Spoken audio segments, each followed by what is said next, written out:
예, 이번 시간에는 재무관리 1장 연습 문제를 풀어보도록 하겠습니다. 5번부터 먼저 보도록 하겠습니다. 재무관리자의 역할과 가장 거리가 먼 것은 그랬는데, 여기 보시다시피 이제 재무관리라고 하는 것은요, 결국은 자본을 어디서 조달하고, 그 다음에 어디에 투자하고, 그 다음에 이익이 나면 누구에게 배당할 것인가. 요 세 가지가 아주 기본적인 재무관리 어떤 내용이라고 볼 수가 있겠죠. 그래서 재무관리 역할과 가장 거리가 먼 것은 이제 요거는 이제 당연히 재무관리자의 역할이라고 보시면 되고요. 운전자본 관리 같은 경우도요. 우리가 이제 3장에서 현금으로 추정할 때 우리가 운전자본 관리에 대해서 배웠잖아요. 이건 역시 재무관리자의 어떤 역할이라고 볼 수가 있겠습니다. 하지만 4번 같은 경우는 이제 회계 담당자의 역할이라고 보시면 되겠죠. 예, 그래서 답은 예, 4번이 되겠습니다. 그 다음에 이제 6번을 보도록 하겠습니다. 재무관리의 목표로서 이익의 극대화가 지니는 문제점과 거리가 먼 것은 그랬는데, 일단 우리가 그 손익계산서를 한번 먼저 보도록 좀 하겠습니다. 그래서 이 손익계산서를 보시게 되면, 일단 그 회계적 이익의 어떤 자의성이라고 하는데요. 예를 들어 가지고 우리가 이제 매출의 원가를 갖다 계산할 때 뭐 선입 선출법을 할 거냐 아니면 후입 선출법을 할 거냐에 따라 가지고 원가가 달라지게 되겠죠. 그러다 보니까는 이익도 역시 달라지게 되겠고. 그래서 우리가 어떤 것을 선택하냐에 따라 가지고 이익이 달라지니 회계적 이익에 어떤 자의성 문제가 있을 수가 있다라는 겁니다. 이 문제점이죠. 그 다음에 이익의 발생 시기. 예를 들어서 내가 1월 달에 100원의 이익이 발생하고, 그 다음에 12월 달에 100원의 이익이 발생했다라고 한다면 서로 시기가 다르다는 겁니다. 그래서, 돈이라고 하는 것은 시간이 흘러감에 따라 가치가 변하는데, 그런 어떤 시간을 무시하고 우리가 이익을 계산하는 그런 문제점이 있다라는 거고요. 그 다음에 이제 어쨌든 이익은 얼마가 날지 이제 불확실한데도 불구하고 이를 이제 목표로 삼기는 조금 문제점이 있다라고 보는 거고, 그 다음에 이제 4번 회계적 이익 개념. 여기 보시게 되면 이익이 지금 매출 총이익, 영업이익, 법인세 차감전 순이익, 그다음에 당기 순이익 총 네 가지가 나오는데 이 중에서 도대체 어떤 것이 회계적 이익이냐라는 모호성이 있습니다. 하지만 회계적 이익 측정의 어려움 같은 경우는 우리가 충분히 측정할 수 있기 때문에 어렵지는 않다라고 보시면 되고요. 그래서 6번의 답은 5번이라고 보시면 되겠습니다. 그 다음에 이제 7번 보도록 하겠습니다. 재무관리의 목표로서 적절하지 못한 것은 어, 여기서 보시면 이제 답은 이제 2번이 되겠습니다. 우리가 이제 기업의 목표는 이제 기업 가치를 극대화하는 거라고 보시면 되는데요. 여기서 이제 기업 가치라고 하는 도대체 뭐냐? 재무상태표를 보시게 되면요. 우리가 이제 차변과 대변으로 나누어지고요. 차변에는 이제 자산이 있죠. 그래서 자산 가치들의 합이라고 보시면 되고요. 그 다음에 이제 대변에는 부채가 있고, 그 다음에 이제 자본이 있는데, 결국은 부채 가치하고 자본 가치를 더한 것이다. 뭐 이렇게 보시면 되겠습니다. 그래서 자산 가치란 결국은 채권자 가치와 주주 가치를 더한 것이라고 보시면 되는데, 이 중에서 채권자 같은 경우는 돈을 갖다가 빌려준 사람이고요. 따라서 이자만 받고 원금만 받으면 된다는 겁니다. 그래서 이 채권자 가치는 이미 이자와 원금이라고 하는 가치에 한정되어 있기 때문에 이것을 갖다가 뭐 증가시키고 할 것도 없습니다. 정해진 것만 주면 되니까요. 그래서 채권자 가치는 굳이 신경 쓸 필요가 없으니 주주 가치만 신경 쓰면 되고, 주주는 바로 기업에게 자기 자본을 조달해 준 사람이니까 기업 가치 극대화라고 하는 것은 결국 자기 자본 가치의 극대화가 된다라고 보시면 되겠습니다. 그래서 여기 보시게 되면 기업 가치 극대화는 재무관리 목표가 맞습니다. 그 다음에 주주부의 극대화. 왜냐하면 결국은 이제 주주 가치니까 주주 부를 극대화하는 것이 목표로서 적절하고요. 그 다음에 주주가 갖고 있는 게 이제 주식이니까 주가를 극대화하면 주주부가 극대화되겠죠.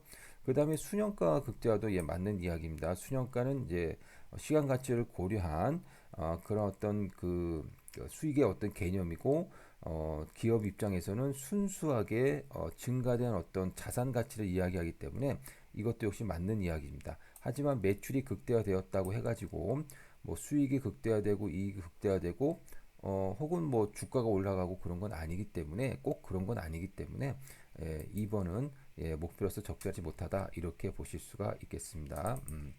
자, 그 다음에 이제 8번을 보도록 하겠습니다. 8번 같은 경우는 뭐 우리가 뭐 다 앞에서 이야기했던 거죠. 답은 역시 자기 자본 극대화라고 보시면 되겠습니다. 자기 자본 가치의 극대화. 그 다음에 이제 9번을 보도록 하겠습니다. 9번을 먼저 보기 위해서는 이제 우리가 이제 환경에 대한 얘기를 좀 할 필요가 있는데요. 일단은 이제 기업을 둘러싸고 있으면서 기업에게 영향을 미치는 그런 어떤 환경들이 많이 있습니다.